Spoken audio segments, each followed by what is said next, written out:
Our Indian emperors design future technology in the past. దానిని మన కోసం ఎంతో జాగ్రత్తగా భద్రపరిచి మనకిచ్చారు. రండి దాన్ని ఇప్పుడు చూద్దాం. It's fine culture and advance technology. మీరేమనుకుంటున్నారు? సరే, 900 సంవత్సరాల క్రితం హొయసల రాజవంశస్థులు ఈ టెక్నాలజీని మనకు అందించారు. టెలిస్కోప్తో విశ్వాన్ని గమనించటం, ఆస్ట్రోనాట్స్ హెల్మెట్స్ ధరించి స్పేస్లోకి వెళ్ళడం, ఇలా ఎన్నో శిల్పాల రూపంలో మనకు అందించారు. Rocket launchers, rockets, advanced weapon technology, ఇలా ఎన్నో మరెన్నో. లేజర్ టెక్నాలజీతో granite polishing, soap stone interlocking టెక్నాలజీతో డిజైన్ చేయడము, 3D and holographic sculpture design చేయడము, డిఫైన్డ్ మినియేచర్ కార్వింగ్స్ని కార్వ్ చేయడము, గేర్ సిస్టమ్తో కూడిన modern engineering tools, polishing tools, construction tools, trendy clothes and designs, ఇలా ఎన్నో శిల్పాల రూపంలో మనకు అందించారు. ఇలాగే కాకుండా సోషల్ లైఫ్కి కావాల్సిన అన్నీ కూడా ఆ టెంపుల్లో భద్రపరిచి మనకిచ్చారు. ఎక్కడ, ఎలా, ఏమిటి, ఇలా మీ క్యూరియాసిటీ పెరిగిందా? రండి చూద్దాం. హలిబేడు అనేది పైన చెప్పిన వాటన్నిటికీ వన్ స్టాప్ డెస్టినేషన్. 12వ శతాబ్దంలో హొయసల వంశానికి చెందిన ఎంపరర్ విష్ణువర్ధన్ మహారాజు గారు ఈ అద్భుతమైన ఆలయాలను నిర్మించాడు. ఆయన మొదటగా జైన మతాన్ని అనుసరించేవాడు. వైష్ణవ మతంపై ఉన్న గౌరవంతో వైష్ణవుడిగా మారాడు. కర్ణాటకలో వైశ్య శక్తి సంప్రదాయాలకు అనుగుణంగా జైన సంప్రదాయాన్ని కూడా కలుపుకొని ఈ ఆలయాల నిర్మాణాన్ని చేశాడు. ఇలా ఆయన 92 ఆలయాల నిర్మాణాన్ని అయితే చేపట్టాడు. ఈరోజు మనం చూస్తున్న హలిబేడు విష్ణువర్ధన మహారాజు గారికి రాజధానిగా నిలబడింది. ఈ రాజధాని నగరంలో ఆయన ఒక శైవ ఆలయాన్ని నిర్మించాడు. అదే హొయసలేశ్వర ఆలయం, శాంతలేశ్వర ఆలయం. ఇది ఒకటే టెంపుల్. ఒక టెంపుల్ లోపల గర్భగుడిలో 2 లింగాలుగా పెట్టారు, హొయసలేశ్వరుడు, శాంతలేశ్వరుడు.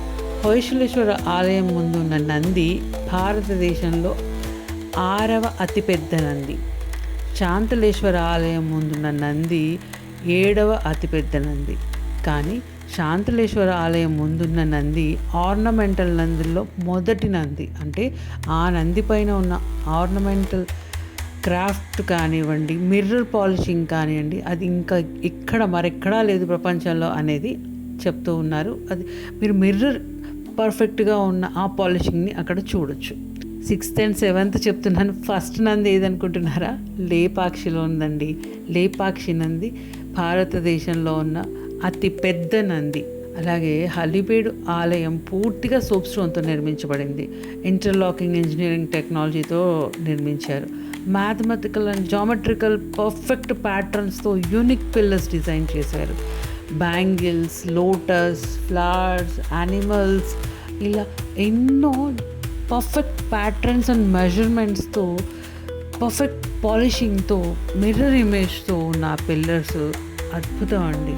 సీలింగ్లో కూడా పురాణాలు, ఇతిహాసాలు, ఇలా ఎన్నో చెక్కారు.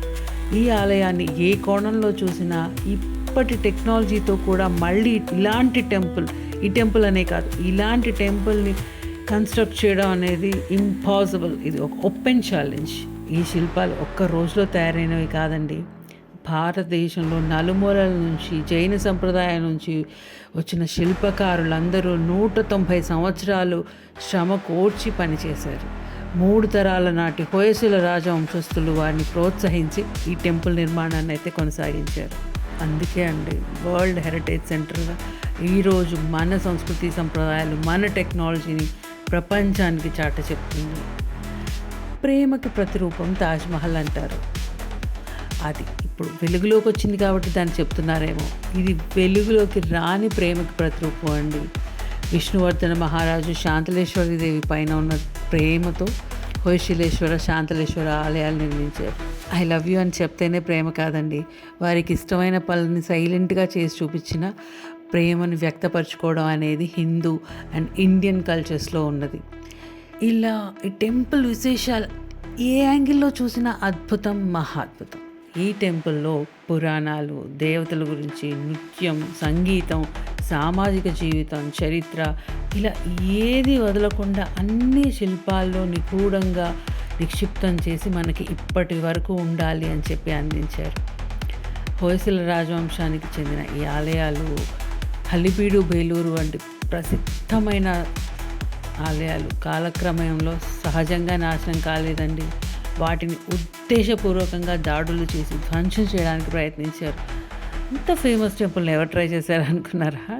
రండి అది కూడా చూద్దాం.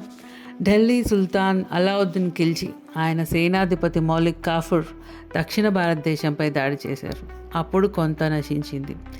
ఆ తర్వాత మహమ్మద్ బిన్ తుగ్లక్, ఈయన కూడా దక్షిణ భారతదేశం పైన అటాక్స్ చేశారు.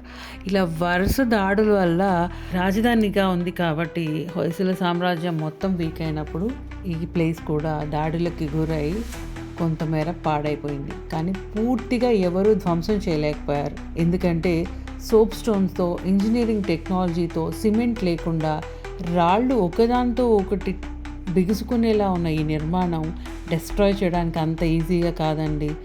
ఎర్త్క్వేక్స్ వచ్చినా, ఎలాంటి ఉపద్రవాలు వచ్చినా కానీ తట్టుకొని నిలబడటానికి ఈ ఆలయం డిజైనింగ్ అండ్ ఇంజనీరింగ్ అనేది చాలా తోడ్పడుతుంది. మన మూలాల్ని పట్టుకొని భవిష్యత్తుని నిర్మించారు ఆ రోజుల్లో విష్ణువర్ధన మహారాజులు గారు. కర్ణాటక రాష్ట్రం హాసన్ జిల్లాలో ఉన్న ఈ హళిబీడు ఆలయం ప్రతి భారతీయుడు తప్పకుండా చూడాల్సిన స్థలం. నేను ఇంత ఉత్సాహంగా ఎనర్జెటిక్గా చెప్తున్నాను. ఇంకా ఎన్నో విషయాలు ఉండొచ్చండి, మిస్ అయి ఉండొచ్చు. బట్ ఒక్కసారి ఆగి అందరూ విజిట్ చేసి ఫ్యూచరిస్టిక్ టెంపుల్ అని చెప్తున్నాను అని అంటే ఎన్ని విశేషాలు ఆ టెంపుల్లో ఉన్నాయో అర్థం చేసుకోండి. మన దేశం ఒకప్పుడు ప్రపంచాన్ని జ్ఞానం అందించింది. దానికి నిదర్శనం ఈ హొయసల హళిబీడు టెంపుల్. తప్పకుండా చూడండి. You will feel it and you will again rethink. మనం దేశానికి ఎంత ఇచ్చాం, ప్రపంచానికి ఎంత ఇచ్చాం, రిటర్న్లో మనం ఏం తీసుకుంటున్నాం. సో ఎంటర్‌ప్రెన్యూర్‌షిప్ తీసుకుందాం, ఎంప్లాయీషిప్ వదిలేద్దాం, మన ఇంటలెక్చువల్ని ప్రపంచానికి పంచేద్దాం, తిరిగి మళ్ళీ నెంబర్ 1గా నిలబడదాం. Signing off. నేను మీ సౌమ్య.